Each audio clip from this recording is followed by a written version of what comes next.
بات نہیں، اللہ اتنا سخت گیر نہیں اور نہ بے رحم ہے کہ وہ کہے کہ پچھلی پڑھو جب سے آپ نے شروع کر دی ہے۔ اللہ کی توفیق سے آپ پختہ رہیں، سنت اور نفل پڑھتے رہیں، ان فرضوں کی کمی پوری ہو جائے گی۔ پچھلی قضا کرنے کی دین میں کوئی ہدایت نہیں ہے، نہ حکم ہے، اس تنگی میں مبتلا نہیں ہونا چاہیے۔ اور یہ قضاء عمری بالکل جاری سرے سے کسی حدیث میں ذکر نہیں، خام خواہ لکھ دیا کہ حدیث جی۔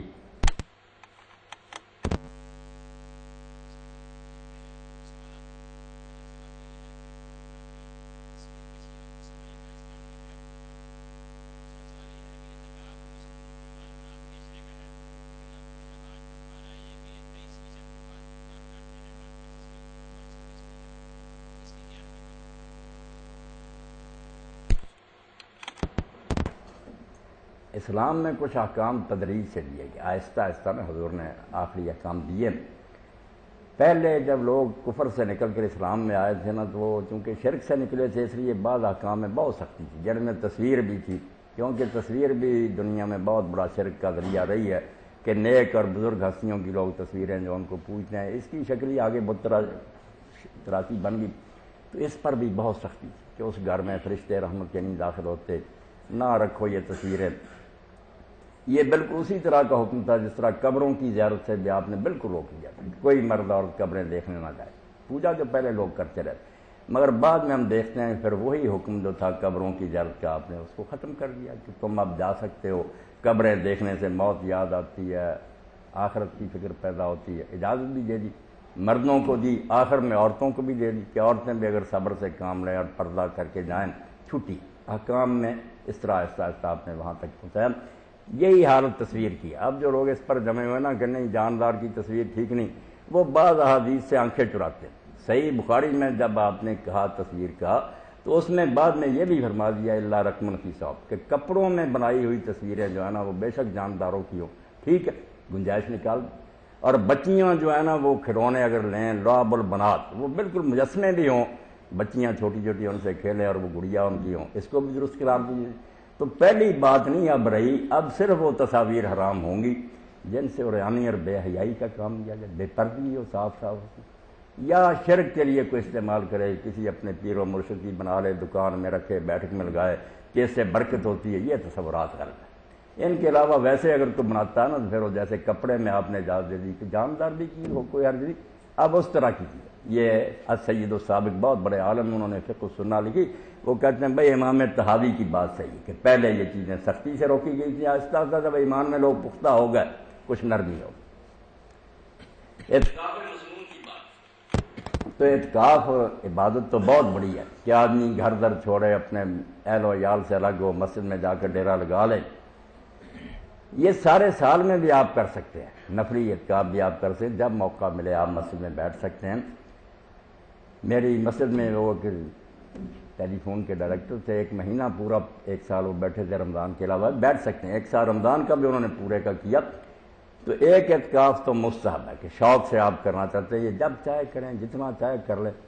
دوسرا اعتکاف مسنون ہے کہ رسول کریم علیہ السلام نے آخری 10 یا 9 دن جو ہے یہ اعتکاف کیا، اور ایک سال اگر رہ گیا کسی ضرورت کی وجہ سے تو آپ نے شوال میں پھر اس کی قضا کر لی، یہ مسنون اعتکاف ہے۔ ایک واجب اعتکاف بھی ہوتا ہے کہ جیسے اور چیزوں کی منت آپ مان سکتے ہیں کہ میں اتنے نفل پڑھوں گا، اتنی خیرات کروں گا، اس طرح اگر کوئی شخص منت مان لے کہ اللہ میرا یہ کام کرے تو میں اتنے دن اعتکاف کروں، وہ پھر واجب ہو جاتا ہے، وہ تو لازم ہے نا، پورا کرنا ہی پڑتا۔ یہ مسنون جو اس کا ثواب اگر کوئی نہیں بیٹھتا، گناہ نہیں، وہ واجب جو ہے نظر ہے وہ تو پوری کرنی پڑتی۔ تو تھوڑے دنوں کا اعتکاف جو کر سکتے ہیں لوگ، انہیں بھی اس سے محروم نہیں رہنا چاہیے۔ یہ تو بہت اچھا نا کہ وہ 10 دن ہی بیٹھے، مگر اگر کسی شخص کو اتنی توفیق نہیں، اس کی ضروریات ایسی ہیں تو 1 آدھ دن 2-3 دن بھی بیٹھ جائے تو محروم نہیں رہے گا انشاءاللہ، اتنے دنوں کا تو اس کو اجر ملے گا، کم از کم 1 دن کا ہونا چاہیے۔ یہ بعد مساجد میں لکھا ہوتا ہے نوایت سنت الاعتکاف کہ جب مسجد میں داخل اعتکاف کی نیت کر لیں، آپ 1 گھڑی کی کرنے، یہ نہیں بات صاحب، کم از کم اعتکاف جو حدیث ہے صاحب 1 دن کا تو ہے نا، کہ صبح سے لے کر شام تک آپ بیٹھیں روزہ رکھ کر، یہ اعتکاف کم از کم ہے، زیادہ جتنے دن کو کر سکے ٹھیک۔ صاحب میں آپ سے 2 کوشچن ہیں۔ ایک تو یہ ہے کہ ایک شخص کو پتا ہے کہ اگر وہ فجر کے ٹائم نہیں اٹھ سکتا تو کیا وہ عشاء کی نماز کے ساتھ ہی اگلے دن کی فجر کی نماز پڑھ سکتا ہے؟ اور دوسرا میرا کوشچن یہ ہے کہ آپ نے بتایا کہ اسلام میں غلاموں کو ایکول رائٹس دیے ہیں، تو آج کل جو حساب ہے وہ یہ ہے کہ اگر ہم لوگ تھوڑی سی بھی کسی کو ڈھیل دیتے ہیں تو وہ بہت فری ہو جاتے ہیں، تو ہمیں ان کو ان کی جگہ پہ رکھنے کے لیے تھوڑا سا اسٹرک ہونا پڑتا ہے. تو اس کے بارے میں اسلام ہمیں کیا کہتا ہے؟ سمجھا ہے نا. پہلا سوال کیا تھا بچی؟ پہلا سوال یہ تھا کہ عشاء کی نماز کے ساتھ کوئی بندہ فجر پڑھ سکتا ہے اگر اچھا فجر کی نماز عشاء کے ساتھ؟ نہیں میری بچی، دو نمازیں اکٹھی کر سکتا ہے ضرور کے وقت، مگر وہ نمازیں ظہر اور عصر کہ آدمی سمجھے کہ آج میں پھر وقت پر نماز نہیں پڑھ سکوں گا، تو یہ دو نمازیں کبھی کبھی ضرورت کے تحت اکٹھی کی سکتی ہیں. اس میں پھر سنتیں نفل نہیں پڑھے جائیں گے، 4 فرض ظہر کے ہوں گے، 4 عصر کے ہوں گے. یہ آپ سارے حضرات اس سے باخبر ہونا چاہیے نا آپ کو. کبھی ہوتا کہ آپ اپنی مصروفیت میں ایسے اگر لیٹ کر لیں آپ ظہر کو عصر کے وقت لے جائیں وہ بھی جائز ہے، جمع تاخیر ہے. اور جو عصر کو پہلے لے آئیں یہ آپ اپنے حالات کے مطابق فیصلہ کر سکتے ہیں کہ ضائع نہیں ہونی چاہیے نماز، وقت کے اندر پڑھ لینی چاہیے. تو ان دونوں نمازوں کا وقت دن ڈالنے سے لے کر مغرب تک مشترک ہو جاتا، پھر ایک رکعت اکٹھا ہو جاتا. جب بھی آپ پڑھ لیں گے 4 فرض ہو جائے. کبھی کبھی یہی حال مغرب اور عشاء کا. کئی لوگ ہیں جو بیچارے پھر عشاء سے رہ جاتے ہیں، ایسا نہ کرے. اگر وہ تھکاوٹ محسوس کرتے ہیں یا سمجھتے ہیں کہ رہ جائے گی، وہ مغرب کے ساتھ پڑھ لیں. یہ قضا کرنے سے بہتر ہے مغرب جب پڑھی 3 فرض ساتھ ہی 4 عشاء کے پڑھی. یہ جمع کر لینا سنت ہے کبھی کبھی. مگر یہ جو ہے نا کہ فجر کو اتنا لیٹ کرنا یا عشاء کے ساتھ ہی پڑھ لینا، یہ کوئی نہیں طریقہ. اکٹھی یہ دو نمازیں ہو سکتی. باقی اگر کوئی سویا رہ جائے، خام خواہ تو عادت نہیں بنانی چاہیے، مگر سویا رہ جائے تو اللہ کا دین کتنا مہربان ہے. رسول کریم علیہ السلام نے فرمایا 2 آدمی جو ہیں یہ وقت کے بعد بھی نماز پڑھیں تو وہ قضا نہیں ادا ہی ہے اور انہیں کوئی گناہ نہیں ہوتا. ان میں سے ایک سویا ہوا کہ سویا رہ گیا، جب جاگا اسی وقت فوراً اٹھ کر نماز پڑھ لی. پھر نہیں کہ زور کے ساتھ پڑھیں گے، نہیں، جب جاگا 1 منٹ کی دیر نہ کریں، وہی آپ کا وقت ہے فجر کا، ادا ہوگی. اب نہیں لیٹ کرنے کا. سوئے کو اجازت ہے کہ وقت کے بعد اگر جاگا ہی پڑھ سکتا ہے. ایک وہ شخص ہے جس کو نسیان ہو گیا، بھول ہی گیا کہ نماز جو ہے میں نے پڑھنی، بعد میں یاد آیا کہ میری نماز رہتی.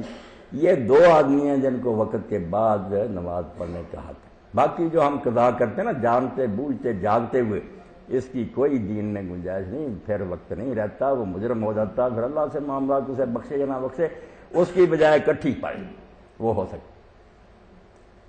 کوئی وجہ بھی نہیں. آپ سارے حضرات یہ میرے اہل علم ساتھی ہیں دین میں، جس سے وہ کہا اس لیے میں نماز نہیں پڑھ سکتا. آپ بس میں بیٹھے ہوئے وضو نہیں کر سکتے، اتر کر تیمم بھی نہیں کر سکتے، پاک مٹی نہیں.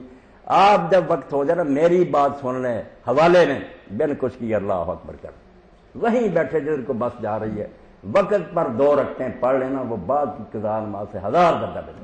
قضا کہاں گئی؟ کیوں وقت گزارا تھا؟ کوئی بہانہ نہیں کہ اس لیے میں نہیں کر سکا. وقت پر جس طریقہ سے آپ پڑھ سکتے ہیں ادا کر، کھڑے ہو کر پڑھ سکتے ہیں، بیٹھے ہیں، قبلہ رخ ہو سکتے ہیں، نہیں ہو سکتے اللہ ساری پابندیاں ہٹا لیتا. مگر یہ کہتا وقت پر ہونی چاہیے، وقت کے بعد کوئی بات نہیں.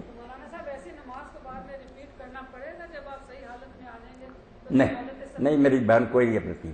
جس فتق اللہ مستطاعت، اس وقت جو آپ کے بس میں تھا نا آپ نے کر دیا، ہو گیا. کوئی اللہ تعالیٰ دوبارہ نہیں وہ پڑھوائے گا. کتنی دین میں آسانی. اب بھی جو لوگ نہیں پڑھتے وہ بہانہ نہیں کر سکتے کہ دین کی یہ جو پابندی تھی اس لیے نہیں پڑھ سکے. پڑھ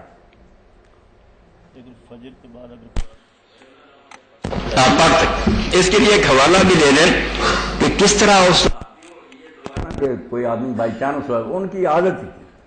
یہ کون سے وہ صحابی تھے جن کے بارے میں خبیث لوگوں نے مولمین عائشہ رضی اللہ کی تہمت لگائی. صفوان ان کا نام تھا. صفوان بن معطل کی بیوی حضور کی خدمت میں پیش ہوئی. اس نے کہا یا رسول اللہ اس نے کبھی وقت پر نماز فجر نہیں پڑھی، سورج نکلنے کے بعد پڑھتا، مجھے نماز نہیں پڑھنے دیتا، روزے نہیں رکھنے دیتا. آپ نے کہا صفوان یہ کیا کہتی؟ انہوں نے کہا یا رسول اللہ جہاں تک نماز کی بات ہے میں ہی نہیں، صرف ہمارا پورا قبیلہ سارا دن اونٹ ہانکتے ہیں، ان پر پانی لاد کر لاتے ہیں، لوگوں کے گھروں میں پانی مہیا کرتے ہیں، تھک جاتے ہیں، ہمیں جاگ ہی نہ صبح سورج نکلنے کے بعد آتی. فرمایا پڑھ لیا کوئی بات. دوسری بات کہ نماز نہیں پڑھنے دیتا. اس نے کہا یا رسول اللہ 5 وقت کی نماز میں نہیں روکتا، میں بھی پڑھتا. یہ ہے کہ ایک رکعت میں کئی کی صورتیں ملاتی اور کوئی کام نہیں، صرف یہی ہے کہ صورتیں لمبی کرو. حضور نے فرمایا ہر رکعت میں ایک صورت کافی ہے، نہ ملایا کرو، ایک ہی صورت ملایا کرو. روزوں کا اس نے کہا فرض روزوں کی یا رسول اللہ بات نہیں، نفلی روزے رکھتی رہے. آپ دیکھتے ہیں میں جوان ہوں، خامد ہوں، گھر میں موجود ہوں، میں اس کے